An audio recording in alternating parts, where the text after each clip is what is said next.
गोंदवलेकर महाराज प्रवचने. सत्समागम हा सर्व साधनांचा राजा. मनुष्य जन्माला येणे, संतांची भेट होणे आणि त्यांना ओळखून त्यांचा सहवास होणे या तिन्ही गोष्टी फार दुर्घट आहेत. म्हणूनच संत समागमासारखा लाभ नाही असे म्हणतात. सत्समागम म्हणजे सर्व साधनांचा राजा होय. काही मागण्यांची इच्छाच संत नष्ट करतात, मग मिळवायचे कुठले राहते. संत बनणे व्यावहारिकदृष्ट्या काही सुखाचे नसते. एखाद्या स्नानसंध्याशील आणि सदाचरणी माणसाच्या अंगावर तेज दिसते, कारण देहाला धरून झालेल्या कर्माचे ते तेज असते. पण एखाद्या सत्पुरुषाच्या देहावर बाहेर तसे तेज दिसणारही नाही. आत वावरणाऱ्या भगवंताच्या ज्ञानाला योग्य असा सत्पुरुषाचा देह असतो. देहाच्या आधाराने भोगण्याची या जगामधली जी सुखे आहेत त्यांचे मार्ग सत्पुरुषापेक्षा आपण प्रापंचिक लोक जास्त जाणतो.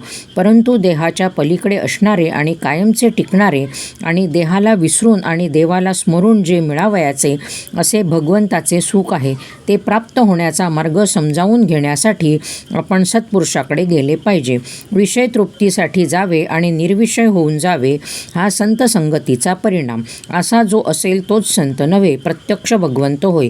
अशांची संगती केव्हा होईल ती ही तळमळ असावी. संत आपल्याला सत्स्वरूपाची ओळख करून देतात. सत्पुरुषाने दाखवून दिलेल्या मार्गाने काया वाचा मनाने जे कर्म केले जाते ते पौरुषच होय. आगगाडीमध्ये बसणारी सर्व माणसे, मग ती कोणत्याही क्लासमध्ये बसणारी असोत, इतकेच नव्हे तर बिनतिकिटाची माणसे देखील गाडीबरोबर सरळ म्हणजे शेवटच्या स्टेशनापर्यंत जाऊन पोहोचतात. त्याचप्रमाणे संतांची संगत करणारी सर्व माणसे भगवंतापर्यंत पोहोचतात. त्यांच्यामधली बिनतिकिटाची म्हणजे दुष्ट, पापी, दुराचारी, त्याज्य आणि अयोग्य अशी माणसेसुद्धा तरून जातात. मात्र कोणीही गाडी तेवढी सोडता कामा नये. हाच सत्संगतीचा महिमा. परमार्थ साधण्यासाठी सत्संगती फार उपयोगी पडते. ही संगती 3 प्रकारची असते. 1 संतांचा प्रत्यक्ष देहामध्ये सहवास, 2 संतांनी सांगितलेल्या मंत्राचा सहवास आणि 3 संतांच्या विचाराची संगत.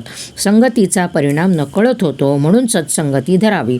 आपण ज्याकरता जन्माला आलो ते कारण फक्त संतच उमगले म्हणून त्यांना शरण जावे. संत स्वतः समाधान मिळवून ते दुसऱ्याला देतात. हे त्यांचे आपल्यावर केवढे उपकार आहेत.